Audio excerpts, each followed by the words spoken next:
Alhamdulillahi Rabbil Alamin. Nahmaduhu wa nasta'inuhu wa nastaghfiruhu wa na'udzu billahi min sururi anfusina wa min sayyiati a'malina. May yahdihillahu fala mudhillalah wa may yudlilhu fala hadiyalah. Asyhadu an la ilaha illallah wahdahu la syarikalah wa asyhadu anna Muhammadan abduhu wa rasuluhu la nabiyya wa la rasulahu ba'dah. Allahumma salli wa sallim wa barik ala habibina wa qudwatina wa rasulina Muhammadin sallallahu alaihi wasallam wa ala alihi wa ashabihi wa man tabi'ahum bi ihsan ila yaumil qiyamah. Usini wa iyyakum bi taqwallah faqad fazal mu'minunal muttaqun kama qala Allah ta'ala fi kitabihil karim.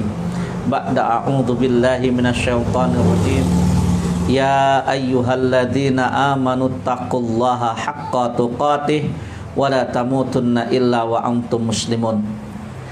Ya ayyuhalladzina amanu taqullaha wa qulu qawlan sadida yuslih lakum a'malakum wa yaghfir lakum dzunubakum wa may yuti'illaha wa rasulahu faqad faza fawzan 'azima. Wa kama qala Rasulullah sallallahu alaihi wasallam, ittaqillaha haitsuma kunta wa atbi'il sayyi'atal hasanata tamhuha wa khaliqin nasa bi khuluqin hasanin. Taib ikhwani fillah syadakumullah rahimani wa rahimakumullah. Alhamdulillah wa syukurillah.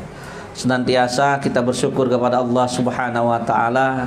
Kita bersyukur atas setiap limpahan rahmat, atas setiap curahan nikmat, atas setiap karunia yang senantiasa Allah hadirkan dalam kehidupan kita. Salawat serta salam semoga pula tidak memudar dari lisan kita, senantiasa terhaturkan kepada junjungan kita, qudwatuna nabiyuna Muhammad sallallahu alaihi wasallam. Dan semoga salawat serta salam ini juga senantiasa tercurahkan kepada segenap keluarganya, pada seluruh para sahabatnya, dan juga kepada semua para pengikutnya yang senantiasa istiqomah dengan keimanan sampai dengan yaumul qiyamah kelak. Amin ya rabbal alamin. Taib ikhwani fillah syadakumullah rahimani wa rahimakumullah. Alhamdulillah, senang sekali pada kesempatan malam hari ini, edisi tanggal 3 Rabiul Akhir 1442 Hijriah, kembali kita bersua dan berjumpa. Dan malam hari ini kita akan kembali melanjutkan kajian kita, kajian tentang sekelompok manusia yang dipuji oleh Allah Subhanahu wa taala. Dipuji oleh Allah Subhanahu wa taala dengan kalimat radhiyallahu anhum wa radu'an. Ya. Allah ridho kepada mereka dan mereka pun ridho kepada Allah Subhanahu wa ta'ala. Sekelompok manusia yang apabila riwayat-riwayat kehidupan mereka tidak sampai kepada kita kecuali dengan sanad yang sahih, dengan rawi yang sahih, maka kita pasti akan mengatakan itu adalah sebuah dongengan belaka. Kenapa? Karena begitu luar biasa kehidupan mereka. Banyak episode kehidupan mereka yang tercatat dengan tinta emas dalam sejarah syariat Islam. Karena merekalah orang-orang yang terbaik. Orang-orang yang Rasulullah sallallahu alaihi wasallam katakan khairul qurun qarni. Sebaik-baiknya masa itu masanya saya bersama dengan sahabat-sahabat saya. Summalladzi yalunahum summalladzi yalunahum. Kemudian setelahnya yaitu para tabi'in, kemudian setelahnya lagi yaitu para tabi'ut tabi'in. Dikatakan mereka terbaik karena di zaman mereka lah banyak sekali Allah Subhanahu wa taala turunkan ya, ayat-ayat Al-Qur'an. Di zaman mereka banyak bertebaran manusia-manusia yang dijamin oleh Allah Subhanahu wa taala masuk ke dalam surganya Allah dengan posisi mereka masih hidup di dunia. Dan kalau diibaratkan, kalau boleh saya mengibaratkan, mereka ini kalau Rasulullah sallallahu alaihi wasallam itu mata air, mereka adalah air yang ada di sekitar mata air yang ada di puncak pegunungan yang masih steril. kandungan mineralnya masih tinggi, sehingga tidak perlu dimasak, diminum langsung dari sumbernya pun insya Allah sehat. Ya, kalau kita sekarang hidup di zaman mana? Kita sudah di zaman hilir, bukan lagi hulu, apalagi dari muara puncaknya. Ya, lihatlah antum, lihat air itu. Kalau puncak mata air, kadang-kadang kita minum langsung dari atas gunung itu, ya kan? Nah, mulai dia turun sedikit. Kalau masih turunnya sedikit, ya penyimpangannya masih masih bisa dimaklumi lah, masih jernih lah dia. Ya, tapi makin ke hilir sudah mulai ada orang yang mencuci, mandi, bahkan buang kotoran, tidak sedikit yang membuang sampah. Ya, dan itu di zamannya kita. Ya, yang paling bisa menggambarkan, mempresentasikan Islam itu secara sempurna, hampir mendekati kesempurnaan, ya tidak lain tidak bukan mereka lah yang disebut dengan sahabat-sahabat Rasulullah sallallahu alaihi wasallam radhiyallahu taala anhum ajmain. Ya. Dan kita berharap dengan banyak mendengarkan kisah-kisah kehidupan mereka, ada iktibar, ada hikmah, ada pelajaran yang bisa kita ambil. Jadi bukan hanya sekedar kita itu senang dongengan belaka, bagus ya. Enggak, harus ada yang kita bawa pulang sebagai oleh-oleh dari kita mempelajari kisah-kisah kehidupan para sahabat Rasulullah sallallahu alaihi wasallam ini. Malam hari ini kita akan membahas sosok yang sedikit agak beda, karena ini langka. Ya, langka. Ya. Saya dulu pernah bilang, kalau ngelihat orang Nasrani masuk Islam biasa.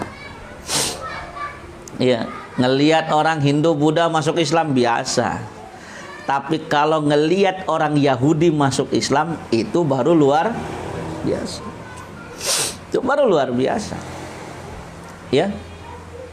Dan yang akan kita bicarakan ini bukan sosok Yahudi biasa, tapi seorang rabi, putra dari seorang rabi.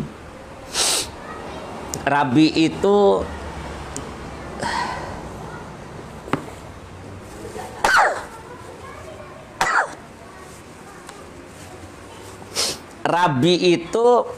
pendetanya Yahudi, sebutan untuk pendeta Yahudi.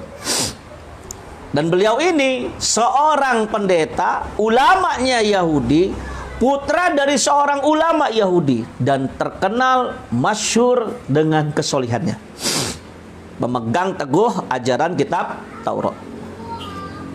Qadarullah, tiba-tiba mau kumat ini bersin saya, ya. Padahal tadi nggak apa-apa, ini qadarullah, ya. Jadi malam hari ini kita akan bercerita dengan seseorang yang dikasih sama Allah Subhanahu wa taala melalui perantara risannya Rasulullah SAW pahala 2 kali lipat. Ya. Pahala 2 kali lipat. Ini sosok yang dijamin surga oleh Nabi Muhammad SAW. Ini sosok yang Rasul menjamin beliau ini husnul khatimah, dan beliau termasuk salah seorang dari 10 yang masuk surga. Ya. Baik, sebelumnya kita akan bahas dulu terkait tentang Yahudi masuk Islam ini. Rasulullah SAW dalam sebuah hadis diriwayatkan oleh Imam Bukhari, walaupun hadis ini muttafaqun alaih, jadi kesohihannya disepakati oleh Imam Bukhari dan Imam Muslim. Hadis nomor 97 kitab Al-Ilmu. Kalau dalam kitab Sahih Muslim hadis nomor 154 kitab Al-Iman. Rasulullah sallallahu alaihi wasallam beliau mengatakan, salasatun lahum ajrani. 3 golongan yang Allah akan berikan pahala 2 kali. Yang pertama, rajulun min ahlil kitab. Seseorang dari kalangan ahlul kitab. Amana binabihi. Mereka beriman kepada nabi mereka. Wa amana bi Muhammadin sallallahu alaihi wasallam.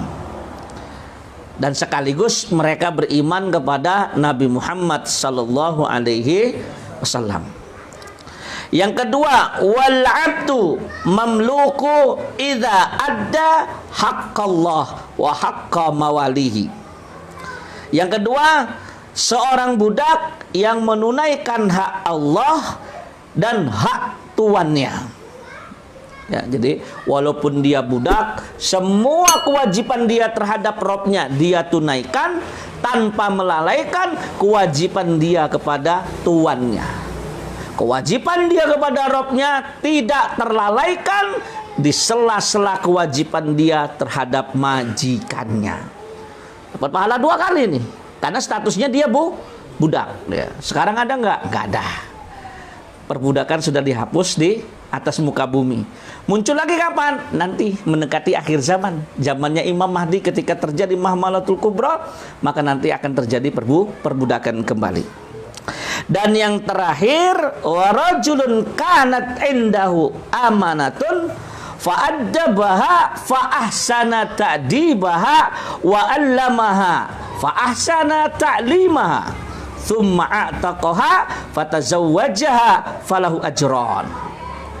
Seseorang yang memiliki budak wanita, ya kata Rasulullah SAW, kemudian dia diberi kebutuhan pangannya dengan baik, dididik juga dengan cara yang baik, kemudian dimerdekakan, setelah dimerdekakan dinikahi, maka dia akan mendapat pahala 2 kali. Loh, letak 2 kalinya di mana, Ustaz? Budak perempuan itu dikasih makan seadanya boleh, digauli tanpa dinikahi boleh nggak? Saya tanya, boleh nggak? Boleh. Enak nggak punya budak? Hah? Enak nggak? Ini udah mulai melanglang buana ini pemikirannya, apalagi yang bujang-bujang. Lama, masih lama. Ya, Dajjal belum muncul. Ya, antum jangan berangan-angan, wih pengen punya budak. Antum budak itu cuma 2 kemungkinannya. 1, antum taklukkan musuh antum di medan perang, antum dapat budak. Yang kedua, antum kaya raya bisa beli budak di pasar budak. Jadi kalau nggak kaya raya juga nggak berani berperang, sudahlah nikah resmi aja. Nggak usah ngebayangin pengen punya budak. Ya, apalagi zamannya sekarang masih jauh insyaallah. Dan itulah 3 kelompok manusia yang akan mendapatkan 2 kali pahala dari Allah. Dan yang akan kita bahas terkait poin yang pertama, rajulun min ahlil kitab, seorang laki-laki dari kalangan ahlul kitab, baik dia Nasrani ataupun Yahudi, di mana dia beriman dengan nabinya. Nasrani beriman Isa itu Nabiullah, kemudian Yahudi beriman Musa itu Nabiullah, sekaligus mereka beriman kepada Nabi Muhammad sallallahu alaihi wasallam sebagai rasulnya. Dapat pahala 2 kali. Ya. Nah, sosok ini begitu berbeda. Kenapa? Karena orang Yahudi itu Masya Allah, ya, langkahnya bukan main. Orang Yahudi ini orang, ya, yang kalau dalam penyebutannya Bani Israel, yang kaumnya itu paling banyak Allah ceritakan dalam Al-Quranul Karim. Penyebutannya ini, ya. Dan terkait tentang menjelang datangnya Nabi Muhammad sebagai seorang nabi, mereka ini sudah paham. Apalagi yang taat-taat itu, kepemahaman orang-orang Yahudi terhadap nubuahnya Nabi Muhammad itu sudah begitu luar biasa. Dalam Al-Quran berkali-kali disebutkan bahwasannya orang Yahudi itu memang nanti benar itu kedatangan Nabi paling akhirnya itu. Cuman di benak mereka, harapan mereka dari kalangan mereka, ya enggak? Qadarullah tiba-tiba kok dari kalangannya Nabi Ismail, bukan dari Nabi Ishak, ya. Ternyata dari bangsa Arab, bukan dari bangsanya mereka. Ini yang membuat mereka kecewa. Tapi kalau tentang tanda-tanda nubuahnya Nabi Muhammad, mereka paham. Hebatnya Allah sebutkan kepemahaman mereka. Contoh misalkan di surat Al-Baqarah, ya, di ayat 146 itu Allah Subhanahu wa taala sifati mereka, a'udzubillahi minasyaitonirrajim, ya'rifunahu kama ya'rifuna abna'ahum. Mereka orang-orang Yahudi, orang-orang Nasrani mengetahui ciri-ciri Nabi Muhammad dengan nubuahnya itu sama persis seperti mereka mengetahui anak-anak kandung mereka. Hebatnya Allah ini mempergunakan kalimat enggak cuman ya'rifunahu. Mereka mengenalnya, bukan cuma sekedar mengenalnya, lafadznya umum. Tapi Allah Subhanahu wa taala sebutkan kama ya'rifuna abna'ahum. Sama persis seperti mereka mengenal anak-anak mereka. Berarti kan, Masya Allah, luar biasa itu. Siapa di antara kita yang gak hafal ciri-ciri anak kita? Kalau antum gak tahu ciri-ciri anak antum, bahaya itu. Bapaknya bukan. Ya kan? Terus kalau nggak bukan bapaknya, ini ada masalah ini. Ya kan? Ayo, nama lengkap anaknya siapa? Aduh, saya lupa, udah masalah itu. Ya, nama anaknya saya kasih tahu. Yang berhak menamakan anak siapa? Bapaknya, bukan ibunya. Bapaknya lupa, udah innalillah itu. Aduh, siapa? Kecuali kalau bapaknya habis tabrakan, amnesia gitu ya kan, palanya kejedot misalkan gitu, lupa. Ya. Artinya apa? Saya ingin menggambarkan bahwasanya aslinya orang Yahudi Nasrani itu tahu benar ciri-ciri Nabi Muhammad sallallahu alaihi wasallam. Dan itu kita semua sudah banyak baca dalam sirah. Termasuk perjalanan Nabi Muhammad ke Syam, ya kan? Di tengah-tengah kemudian ke Yaman, ya. Di tengah-tengah bertemu dengan pendeta Bukhaira. Kemudian katanya kepada Abu Thalib pamannya, bawa pulang ponakan kamu ini. Kenapa? Ketahuan orang Yahudi nanti dibunuh. Kenapa? Lu ternyata Nabi yang ditunggu itu berasal dari Ismail, bukan berasal dari Ishak. Ya. Dan itulah bentuk permusuhan yang nyata mereka. Hanya Allah Subhanahu wa taala di surat Al-Baqarah 120 memang jelas mengatakan walan tardo angkal yahudu walan nasara. Nasrani sama Yahudi itu nggak pernah ridho dengan kita. Sama Nabi kita aja nggak pernah ridho, apalagi sama umatnya. Mereka akan terus menerus merongrong umat Islam walaupun beragama Islam, tapi kalau bisa pola pikirnya mereka. Jadilah orang-orang liberal, ya kan, orientalis gitu ya. Mereka itu ya dikendaki begitu. KTP boleh Islam, tapi cara berpikir kalau bisa jangan seperti orang Islam. Ya, Masya Allah, itu luar biasa. Ya. Nah, kita akan berbicara tentang sahabat yang mulia ini dengan periwayatan hadis yang beliau sendiri yang meriwayatkannya. Beliau ini nama aslinya Husain bin Salam. Begitu masuk Islam, beliau ini diganti namanya oleh Rasulullah dengan nama Abdullah bin Salam. Ya, wallahu alam bishawab. Padahal Husain juga bagus ya. Ya. Nah, ini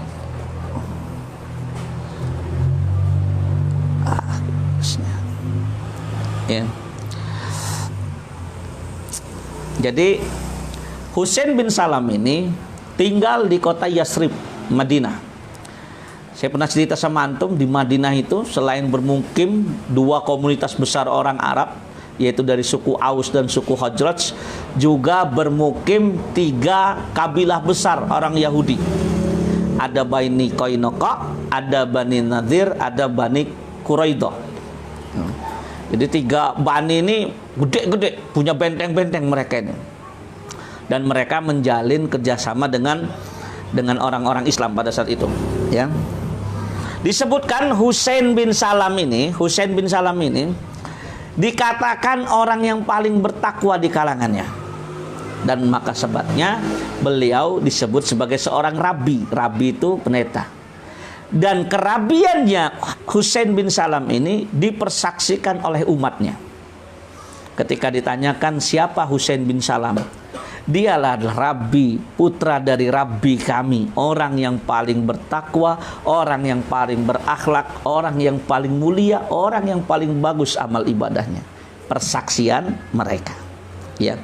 Tinggal di Madinah, memiliki banyak ilmu, dan penduduk Madinah sama Husain bin Salam ini menaruh rasa respek, menaruh rasa hormat.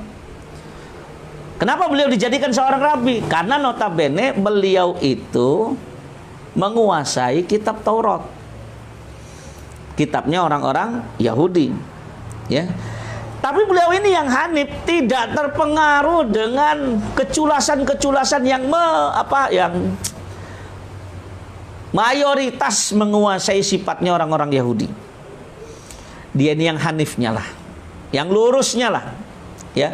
Dan ketika dia menguasai Taurat, di dalam Taurat itu beliau merindukan sosok Nabi terakhir, Nabi yang kemudian dia akan beriman kepada Nabi tersebut, mendampingi Nabi tersebut, bahkan berjihad, berdiri di samping Nabi tersebut untuk menegakkan syariatnya Allah Subhanahu wa ta'ala. Kalau orang model Husain bin Salam ini tahu bahwasanya setiap Nabi dan Rasul itu enggak membawa ajaran yang berbeda, ajarannya sama, Islam itu satu, syariatnya, bentuk syariatnya yang berbeda, yang berbeda-beda bentuknya. Jadi dia ini sebenarnya rindu dengan kedatangan Nabi Muhammad sallallahu alaihi wasallam. Sampai kemudian beliau sering bermunajat dalam doanya, minta kepada Rabb-nya agar diberikan umur panjang. Tujuannya agar diberikan kesempatan berjumpa, menemui tatap muka, beriman kepada Nabi yang telah beliau baca dalam kitab Taurat akan menjadi Nabi di akhir zaman. Dan kemudian ketika kasak kusuk itu terdengar ke Madinah, bahwasanya di Mekah itu sudah muncul seseorang yang mengaku seorang Nabi, maka beliau menelitinya. Setiap ada penduduk Yasrib yang pulang dari Mekah ditanya orangnya kayak apa, dicocokin semua dengan pengetahuannya dalam kitab Taurat. Orangnya dermawan, penyantun, pengikutnya kebanyakan orang miskin. Dan ingat, namanya Muhammad. Dalam Taurat beliau disebutkan Ahmad. Sama, Muhammad itu bukan nama orang Arab, nama yang sudah ada dalam kitab Taurat. Ya, sejarah dikasih nama Muhammad itu waktu Abdul Muthalib beserta rekan-rekannya lagi jalan berjumpa, kemudian ketemu dengan pendeta Yahudi, kemudian mereka diramal, dari negeri kamu nanti akan muncul seorang nabi yang bernama Muhammad. Maka mereka semuanya berjanji kalau pulang siapa yang punya cucung duluan dikasih nama Muhammad. Qadarullah begitu nyampe Mekah, yang punya cucung duluan dari rombongan itu adalah Abdul Muthalib. Maka dengan segera dia menamakan Nabi Muhammad. Gharib di kalangan Arab dulu Muhammad itu, ya. Dan ternyata kejadian qadarullahnya, itulah bayi yang dipilih, yang sudah dipersiapkan oleh Allah Subhanahu wa ta'ala, ya. Saya lanjutin, ya, riwayatnya.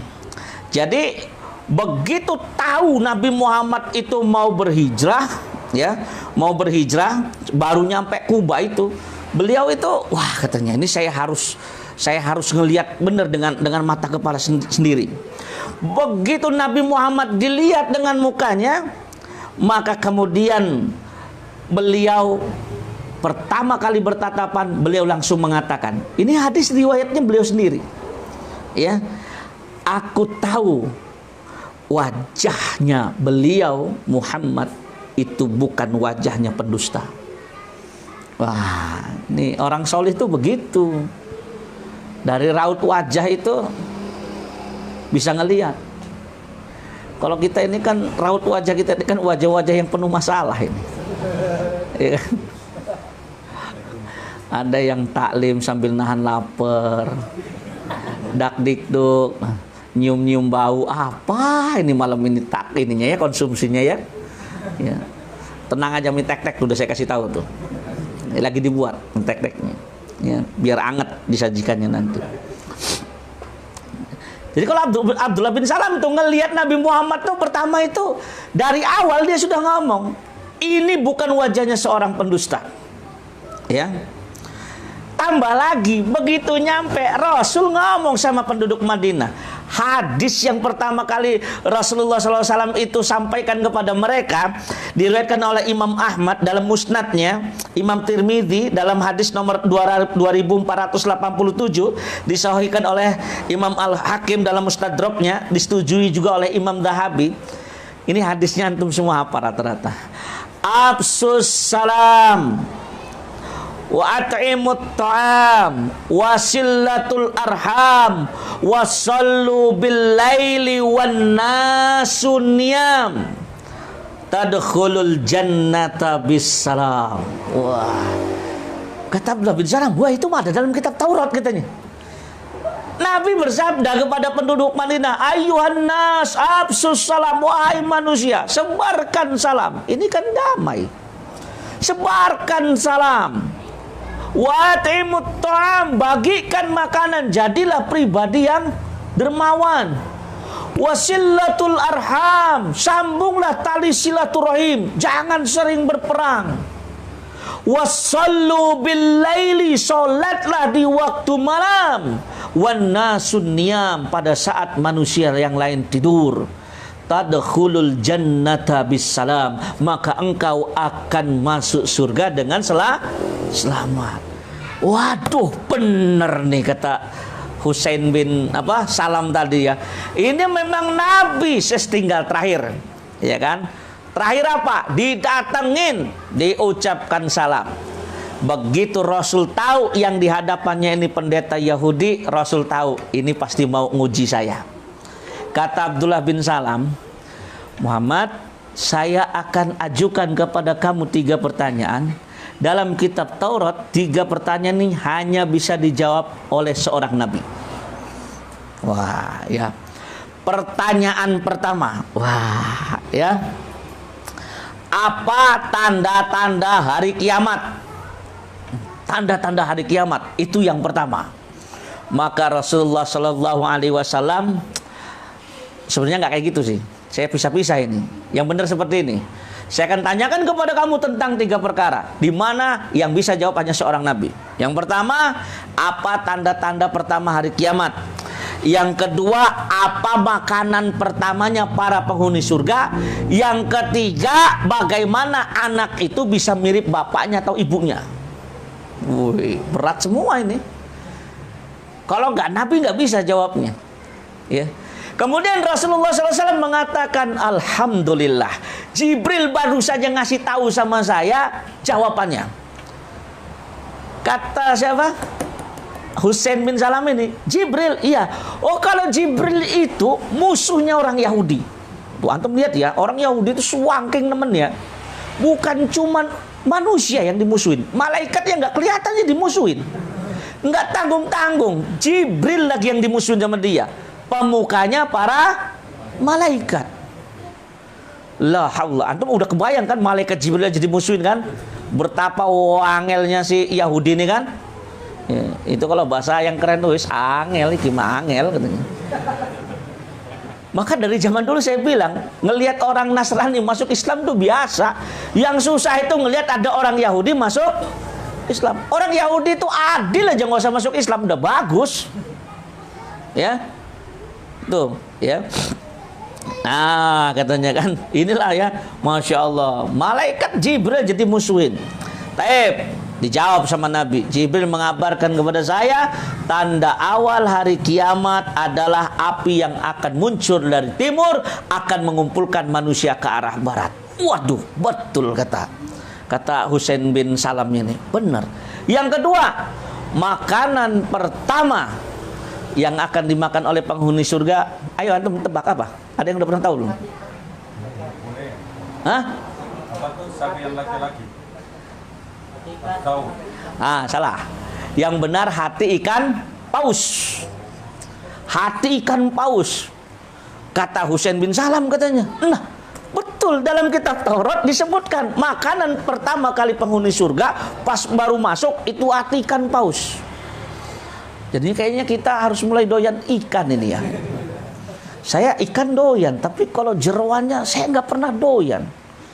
Hati sapi nggak doyan, hati kambing nggak doyan, apalagi hati ikan.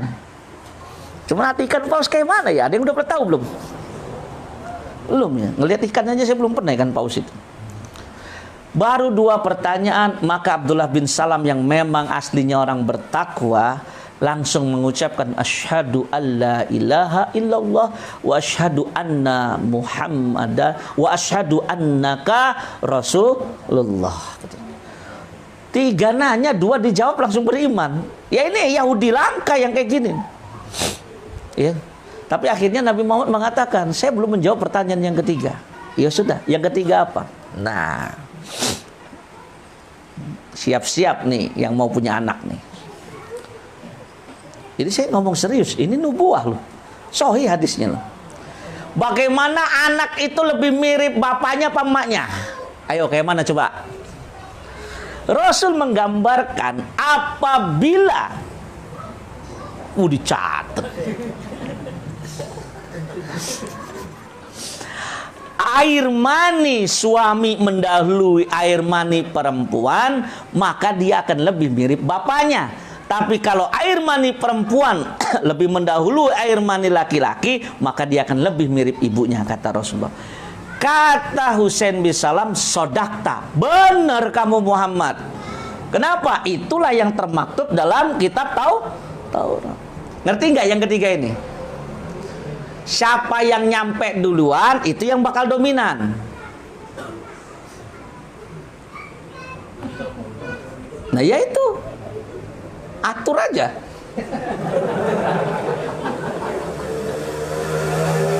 Kalau yang ketawa sudah berkeluarga saya maklum. Yang ketawa belum berkeluarga dia tuh mau bayangin apa gitu ya. Bingung saya. Jadi yang kalau klimaks duluan laki-laki bakal lebih mirip bapaknya. Kalau yang klimaks dulu perempuan bakal mirip ibunya. Ya. Ya. Walaupun ada teknik yang lain. Kalau di pondok diajarin sih kami. Jadi kalau kita punya anak perempuan pengen dapat laki, dari pola makanannya ada aturannya. Jadi bentuk ikhtiarnya selain makanan itu tata cara berjimanya juga diatur. Tapi nggak saya lanjutin lah, kasihan yang bujang ini. Ya, Masya Allah ya. Ya. Nah kemudian ya saya lanjutin ya. Ini memang kisahnya beliau tuh banyaknya di sini di awal-awal keislamannya. Setelah beliau beriman, ya, Abdullah bin Salam yang sudah dirubah namanya mengatakan kepada Rasulullah sallallahu alaihi wasallam, "Wahai Rasulullah, Yahudi itu adalah kaum yang paling sering berdusta." Ini pengakuan orang dalam nih bahasa saya nih, ya. Dan beliau ini memang terkenal dengan kejujurannya loh. Dan beliau mengatakan orang Yahudi itu kaum yang paling sering berdusta. Ya. Yang jadi masalah gini, wahai Rasulullah, kalau mereka mengetahui tentang proses keislamanku, ya, maka mereka akan mendustaiku. Bagaimana izinkan aku sembunyikan di rumahmu? Kenapa Nabi? Ya, kenapa Abdullah bin Salam minta supaya Rasul menyembunyikan dia di rumahnya? Karena rumah Rasul itu di samping masjid. Jadi Abdullah bin Salam bisa ngedengar nguping. Diizinkan sama Rasulullah, ditaruh di rumahnya Nabi. Habis itu Rasul ngutus, manggillah kaumnya orang Yahudi ini ke masjid. Ditanya-tanya, menurut kalian Abdullah bin Salam, menurut kalian Husain bin Salam itu orangnya seperti apa? Maka mereka semua yang diundang oleh Rasulullah, yang notabene masih beragama Yahudi semua, mengatakan dia adalah Rabbi, putra dari Rabbinya kami, orang yang paling mulia, orang yang paling tekun dalam beribadah, orang yang pada dirinya terkumpul semua sifat-sifat kemuliaan. Benarkah perkataan kalian? Benar. Kami berjanji atas nama Tuhan kami bahwasanya kami mengatakan dengan kalimat yang benar seperti itu. Maka Abdullah bin Salam yang udah dengerin dari balik rumah ini muncul, kemudian mengucapkan asyhadu alla ilaha illallah wa asyhadu anna muhammadar rasulullah. Wahai kaumku, ikutlah denganku, sesungguhnya aku telah memeluk agama Islam. Baru ngomong gitu diajak sama Abdullah bin Salam masuk Islam karena dia langsung memproklamirkan, perkataannya ngomong langsung kebalik. Muhammad, saya kasih tahu ya, dia ini orang yang paling pendusta di kalangan kami. Ibadahnya, lihat ya, ngomong nggak perlu jarak zaman, nggak perlu jarak menitan, baru sesaat langsung berubah lisan mereka. Jadi kalau antum ngelihat ada orang pagi hari ngomong A, B sore harinya udah ngomong B, itu bisa jadi keturunan Yahudi. Walaupun KTP-nya Islam. Lah memang notabene begitu. Kan sekarang gitu ya. Nah, pagi ngumumin gini, sore beda lagi seperti itu. Itu karakter Yahudi tuh gitu, bisa berubah setiap saat. Iya kan? Betul kan taktiknya Abdullah bin Salam. Kalau mereka langsung tahu bagaimana saya pasti akan dicaci maki. Makanya posisinya minta disembunyikan dulu. Ditanya dulu, Abdullah bin Salam itu orangnya seperti apa? Ya karena mereka memang mengiranya dia belum masuk Islam, dipuja dan dipuji. Karena memang hakikatnya dia berhak mendapatkan pujian. Karena memang sejarah mencatat memang dia ini rabi. Cuman yang lurusnya, dermawannya terkenal, dan di Madinah terkenal.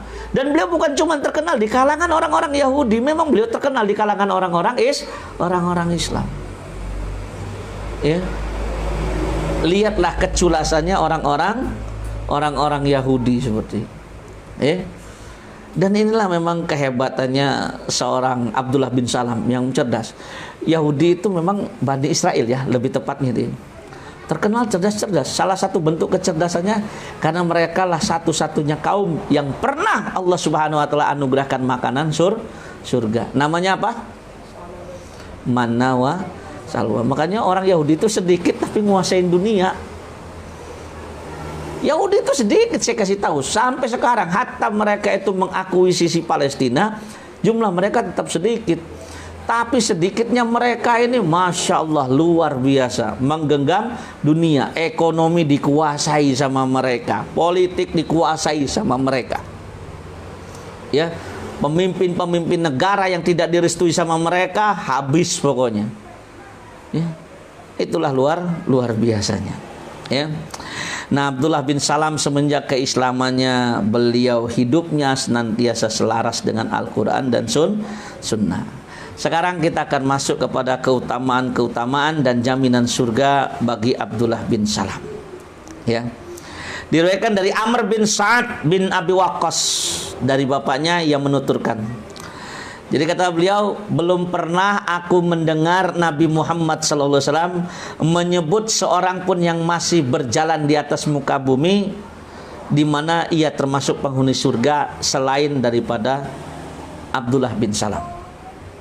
Kok bisa begitu? Ini terkait dengan asbabun nuzul turunnya firman Allah surat Al-Ahqaf ayat 46. Di surat Al-Ahqaf ayat 46 Allah Subhanahu wa taala berfirman, A'udzu billahi minasyaitonir rajim. Qul ara'aitum in kana min 'indillahi wa kafartum bih wa syahida syahidum min bani Israila ala mislih fa'amana wastakbartum innallaha la yahdil qaumadz zalimin.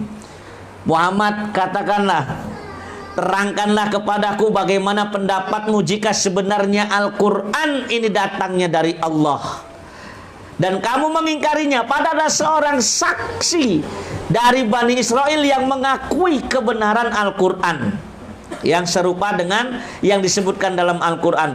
Lalu dia beriman, sedangkan kamu menyombongkan diri. Sungguh Allah tidak akan memberikan petunjuk kepada orang-orang yang zalim. Ini antum mau nyari di tafsir manapun, kalimat wasyahida syahidun, syahidun saksi yang dimaksud dalam ayat ini tidak lain tidak bukan adalah Abdullah bin Salam. Itu peristiwa tadi itu yang saya ceritakan panjang lebar tadi itu. Ada saksi kalian, ini menandakan benar-benar nguayelnya orang-orang Yahudi. Makanya saya sudah pernah bilang dulu di pondok pesantren saya waktu saya ngajar, saya kalau ketemu sama santri yang jelas salah tapi ngeyel, saya nggak, kalau marah-marah kan kayaknya nggak ini ya, nggak apa, nggak produktif lah ya. Apalagi kita guru sekarang mah kalau marah dikit sama murid, main tangan mah diaduin kemana? Polisi. Perasaan zaman dulu tangan saya dijepret pakai rotan sama guru ngaji saya, kayaknya biasa-biasa aja. Mau ngadu sama emak malah malu kayaknya. Ya. Zaman sekarang mah manja bener, dicubit gurunya dikit aja, gua laporin lu ke polisi katanya. Giliran doang gak usah ngaji, ajar aja anak sendiri. Nggak mau, mohon saya nggak bisa Ustadz aja yang ngajarin. Udah nggak bayar, cubit dikit protes ya gitu ya. La haula wala quwata illa billah. Ya. Jadi seperti itu. Ya. Nyampe seperti itu ya kita ya. Contohnya. Jadi yang dimaksudkan dengan saksi itu adalah Abdullah bin Salam. Ya. Abdullah bin Salam tuh makanya luar biasa. Dan Rasulullah SAW itu pernah beliau itu masuk ke tempat ibadahnya orang Yahudi itu, kalau sebutannya kalau sekarang sinagog ya. Betul gak sih? Ya, sinagog gitu ya. Jadi beliau itu nawarin sama orang-orang Yahudi. Ya. Ada nggak di antara kalian 10 orang yang modelnya kayak Abdullah bin Salam? Kalau ada, saya doakan semoga Allah mengangkat kemurkaan terhadap kalian. Tapi yang nggak mau. Walaupun kemudian Rasulullah SAW mengatakan, kalian beriman atau tidak, demi Allah saya ini hasyir. Padahal kalimat hasyir itu ada dalam kitab Taurat, yang artinya hasyir itu Nabi berkumpul di depan pada hari kiamat di padang mahsyar belakang, pada masa padang mahsyar nanti, dan manusia berkumpul di belakangnya. Kemudian beliau juga mengatakan, ketika saya ini hasyir loh, mereka itu tahu aslinya. Loh, Muhammad kok tahu ya tentang hasyir ya? Padahal Nabi Muhammad tidak membaca kitab Taurat. Kemudian Rasul nggak mempan lagi, ngomong wa ana aqib, ya. Saya ini nabi terakhir katanya. Loh, dia tahu juga tentang Aqib. Aqib ini sebutan juga untuk di dalam kitab Taurat. Yang terakhir Nabi masih ngomong, dan saya ini Mustafa katanya. Orang yang dipilih. Masih nggak mau aja, nggak mau sepakat dia. Wes biarlah, nggak apa-apa kalau masuk neraka, masuklah neraka rame-rame. Bayangin, ditawarin beriman dengan bukti-bukti yang nyata, apalagi sudah ada saksinya yaitu Abdullah bin Salam. Mereka nggak mau. Mereka lebih enak masuk neraka dengan cara rombongan. Masuk neraka berjamaah. Ininya orang Yahudi ya. Orang Yahudi ini begitu luar biasa. Ya. Dan itu luar biasa. Jadi Abdullah bin Salam itu pernah masuk dalam Al-Quran, walaupun tidak disebutkan namanya, tapi yang dimaksudkan adalah beliau pada kalimat wasyahidun syahid, ya gitu ya. Kemudian diriwayatkan dari Yazid bin Umairah, saat sahabat Mu'ad bin Jabal radhiyallahu anhu, beliau itu naza sakaratul maut. Orang-orang yang ada di sekitarnya mengatakan, ya Aba Abdurrahman, ya, sampaikan wasiat kepada kami karena engkau akan meninggal. Maka kata Mu'ad, coba dudukin saya. Beliau yang pada saat masa berat-beratnya itu minta didudukkan. Setelah duduk, beliau mengatakan, ilmu dan iman ada di tempat masing-masing. Kata beliau, siapa yang mencari keduanya dengan benar pasti dapat. Ya, carilah ilmu dari 4 orang. Kalau kata sahabat Mu'ad bin Jabal, yang pertama Waimir Abu Darda, yang kedua Salman Al-Farisi, yang ketiga Abdullah bin Mas'ud, dan yang keempat Abdullah bin Salam. Khusus untuk Abdullah bin Salam, kata Mu'ad bin Jabal, ia adalah orang Yahudi yang masuk Islam. Sungguh demi Allah, aku pernah mendengar Rasulullah SAW bersabda, ia adalah orang terakhir di antara 10 orang yang masuk surga. Jadi dipastikan Abdullah bin Salam ini masuk surga. Langka loh. Ya. Saya lupa mengasih tahu, di zamannya Abdullah bin Salam, dari sekian banyak Yahudi yang masuk Islam itu cuma 2. Satu, Abdullah bin Salam yang Allah karuniakan umurnya panjang, sampai di perang Nawahan pun beliau ikut. Yang kedua Khuwairik. Nah, Khuwairik ini saya belum tahu kisah panjang lebarnya. Hanya saja yang saya paham, beliau ini syahid pada saat peristiwa perang Uhud. Khawairi. Jadi makanya saya katakan, orang Nasrani, orang musyrik itu masuk Islam biasa, orang Yahudi masuk Islam itu luar biasa, ya. Karena begitu luar biasanya orang-orang Yahudi ini, ya. Jadi ada 4 orang yang diwasiatkan oleh Mu'adz bin Jabal, ya. Ini tidak menutup kemungkinan yang lain juga memiliki keutamaan. Ada Abu Darda, ada Salman Al-Farisi, Abdullah bin Mas'ud dan Abdullah bin Salam. Dan ada satu kalimat dari Rasulullah sallallahu alaihi wasallam ini, ya, yang terlontar dari mulutnya beliau untuk Abdullah bin Salam tatkala beliau menuturkan mimpinya beliau kepada Abdullah bin Salam. Diriwayatkan dari Qais bin Ubad, ya. Jadi kata Rasulullah sallallahu alaihi wasallam, kalau saya langsung persingkat saja, kau tetap memegang Islam hingga matimu. Jadi Abdullah bin Salam bertambah yakin bahwasanya beliau ini Allah takdirkan akan senantiasa memeluk Islam sampai akhir hayat. Kalau bagi kita itu kan wajib diperjuangkan, betul nggak? Karena itu kan wasiat dari Allah sendiri. Ya ayyuhalladzina amanu taqullaha haqqa tuqatih wala tamutunna illa wa antum muslimun, dan janganlah kamu meninggal kecuali dalam kondisi kamu muslim. Enak Abdullah bin Salam, ya. Ya itulah yang kata Rasulullah di awal tadi, ya, pembahasan di awal tadi, bahwasanya orang yang beriman dari kalangan ahlul kitab, beriman kepada nabi mereka, tapi kemudian juga beriman kepada Nabi Muhammad, itu dapat 2 pahala. Dan inilah kelebihannya mereka, ya.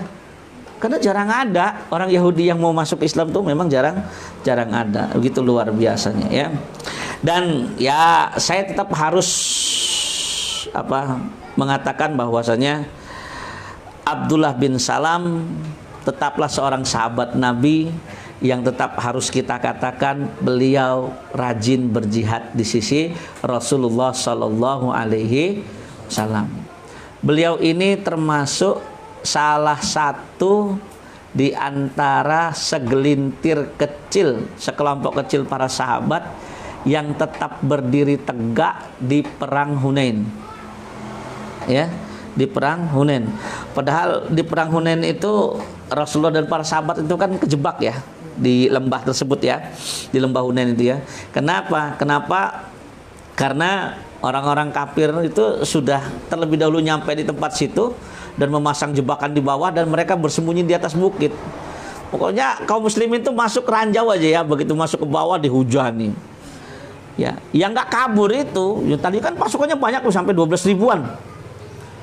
Itu kan pada pasukan-pasukan amatir semua yang baru-baru masuk Islam, kocar-kacir. Ya nggak lari, itu nggak langgang, itu ya Ashabul Badar itu. Dan di antara selain Ashabul Badar yang berdiri tegar kokoh, nggak pernah lari, salah satunya adalah Abdullah bin Salam. Dan kehadiran sosok Abdullah bin Salam ini ternyata memberikan aura positif bagi sahabat-sahabat yang lainnya. Wis, katanya, orang mantan Yahudi aja tegak berjihad di sisi Rasulullah Sallallahu Alaihi Wasallam. Bahkan riwayatnya langsung dari Abdullah ibnu Sirin, ya, ulamanya kota Madinah ini, ya, tabiin terkemukanya orang Madinah. Ia menuturkan, aku diberitahu bahwasanya Abdullah bin Salam berkata, jika kamu menjumpaiku tak mengendarai tunggangan, bawalah aku, lalu turunkan aku di antara 2 barisan. Maksudnya di antara 2 barisan, kalau saya berjihad, saya nggak punya tunggangan, saya nebeng kamu, nanti kamu turunin saya pas di garis musuh. Wih, ini kalau nggak orang pemberani, mana berani yang kayak gini nih. Biasanya ya jarak-jarak 100 meter dulu lah, turun lah gitulah, ya, ambil posisi. Enggak, dia bilang, turunkan saya di barisan di antara 2 barisan.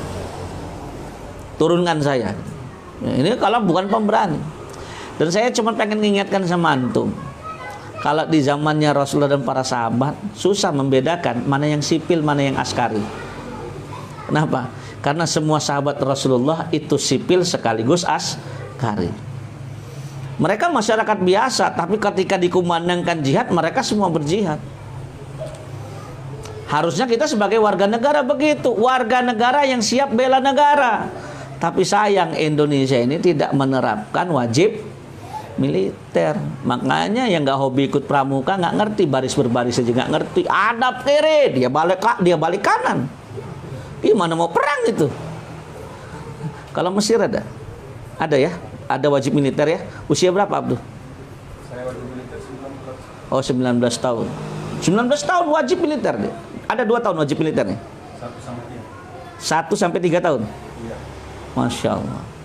Kalau yang wajib militer, yang setahu saya wajib militer itu 2 negara yang terkenal wajib militer tuh. Satu Korea Utara karena penduduknya sedikit, yang kedua Korea Selatan. Kalau Korea Selatan karena takut diserang sama Korea Utara, makanya dia wajib militer. Makanya semua rakyatnya punya kemampuan militer yang sama. Ya, jadi kalau antum kelemer, ya kan, gimana kita kalau nanti diserang sama penjajah nanti? Masya lawan pakai ngaji aja mana bisa. Jenderal Sudirman tuh pakai sarung tapi mengangkat senjata, nggak bisa diwiritin. Kalau diwiritin kita nggak dijajah sama Belanda sampai 350 tahun. Udah wiritin aja di masjid, bacain aja dia. Biar ininya pelurunya tuh mengkol gitu, balik lagi ke Belandanya. Mana bisa. Maka kita wajib berjiwa askari. Saya cerita sama antum, tidaklah saya menceritakan sahabat Nabi kecuali kita juga wajib menceritakan sisi jihadnya. Karena salah satu syarat sahabat Nabi disebut sahabat kalau dia pernah berjihad di sisi Nabi Muhammad. Makanya Uwais bin Al-Qarni itu nggak bisa disebut sahabat. Kenapa? Satu, walaupun beriman kepada Rasul dan beriman kepada Allah dan Rasul, dan yang kedua sezaman dengan Rasulullah, tapi dia tidak memenuhi syarat duanya lagi. Pernah berjumpa dengan Rasulullah dan pernah berjihad bersama dengan Rasulullah. Makanya antum nyari dalam sejarah urutannya itu beliau nggak pernah masuk sahabat, walaupun beliau hidupnya sezaman dengan Nabi. Beliau masuknya tabi'in. Kalau tabi'in ini orang yang pernah bertemu dengan sahabat Nabi, beriman kepada Allah dan beriman kepada Nabi, tapi tidak sempat bertemu dan berjihad bersama dengan Nabi. Makanya mereka disebutnya tabi'in, pengikut itu. Ya. Jadi Abdullah bin Salam ini umurnya panjang. Ya, umurnya panjang, beliau sampai turut hadir dalam penaklukan peperangan Nawahan. Ya, kemudian yang terakhir ya beliau setelah melalui usia yang penuh berkah, ya, melalui kehidupan dengan ketaatan kepada Allah Subhanahu Wa Taala, beliau disebut sebagai seorang ulama, ahli ibadah juga, ahli puasa juga, ahli qiyamul lail juga. Akhirnya Abdullah bin Salam harus menghadap Allah Subhanahu Wa Taala. Saya belum nemu riwayat pasnya beliau meninggalnya di zaman siapa. Yang jelas memang usianya panjang, ya, usianya panjang beliau. Kalau dari Nawahan berarti ya usianya beliau ini lebih daripada Khulafaur Rasyidin. Allah alam bisawab. Mungkin dari zamannya Umar bin Khattab mungkin ya, seperti itu ya. Tapi itulah ikhwani fillah syadakumullah sepintas sirah tentang sahabat kita Abdullah bin Salam radhiyallahu anhu. Ya, yang paling istimewa adalah ya beliau ini adalah seorang pendeta Yahudi yang mau artinya menundukkan hatinya dengan sami'na wa ata'na, menerima Nabi Muhammad sallallahu alaihi wasallam sebagai seorang nabinya. Semoga Allah Subhanahu wa taala karuniakan kita kemampuan mengambil iktibar dari pelajaran sahabat yang mulia ini, dan semoga Allah Subhanahu wa taala mengistiqomahkan kita dalam setiap amal solehnya kita. Taib, barakallahu fikum, subhanaka Allahumma wa bihamdika, asyhadu an la ilaha illa anta, astaghfiruka wa atubu ilaik. Aqulu qouli hadza wa billahi taufiq wal hidayah. Assalamualaikum warahmatullahi wabarakatuh.